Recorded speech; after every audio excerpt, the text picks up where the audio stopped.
Hi, I'm Rik Brown from Liberty Strength Training. Today, doing a video for My Mad Methods magazine, the magazine that pushes unconventional training, the best kind of training in my opinion. And I'm going to talk today, even though I'm a kettlebell trainer, I'm going to talk about the Mace. I love the Mace. I have a lot of things I use, but this one I really have a fondness for, and I think you will too if you give it a good try. I want to show you today 3 particular moves that are guaranteed to give your grip, your core, your back, your shoulders, and your heart a tremendous workout. One thing I'd like you to remember when you use a Mace, especially for the first 2 movements, whatever hand is on top, you're going to go over the other shoulder. So I've got my left hand on top, I'm going to push it away, down, past my right shoulder, like this, and come up over the other shoulder. This is called a 360 because it moves in 360 degrees. It's important to note that the head of the Mace is never far forward and never far behind you. You want to imagine that you're in a corridor and you have a plate glass here and you have one right here. Now when I turn to the side, you'll see that the head never goes a foot in front of me or a foot in back of me.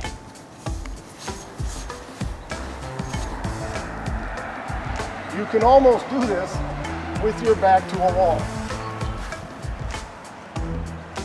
Now of course, when you change grips, you go over the other shoulder.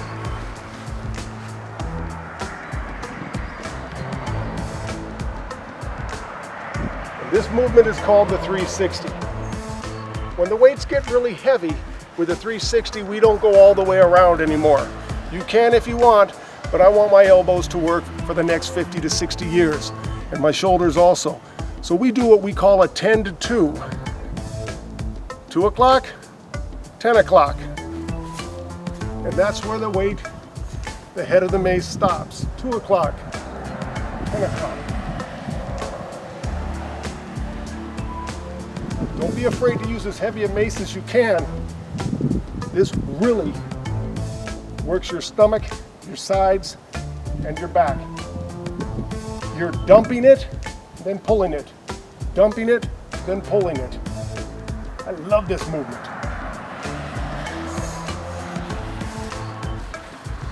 Now if you want to do something aerobically, if you want to do something for your heart, if you want to stay out of the graveyard, do the Gravedigger. 1 foot forward, 1 foot back.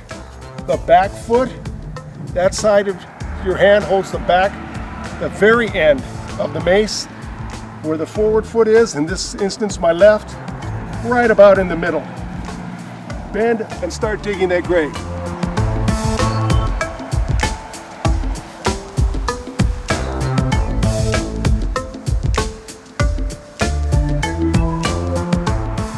Gravediggers, we'll stay out of the graveyard for a long time. Now on all of these movements, you don't need to count reps. Go for time. Go for a minute on and a minute off. Your timer is your best friend. When you can do these, a minute on and a minute off, and it's easy, go a minute on, 50 seconds off. Slowly chip away at your time or increase your work time. I'm Rik Brown for Liberty Strength Training. Thank you, My Mad Methods magazine.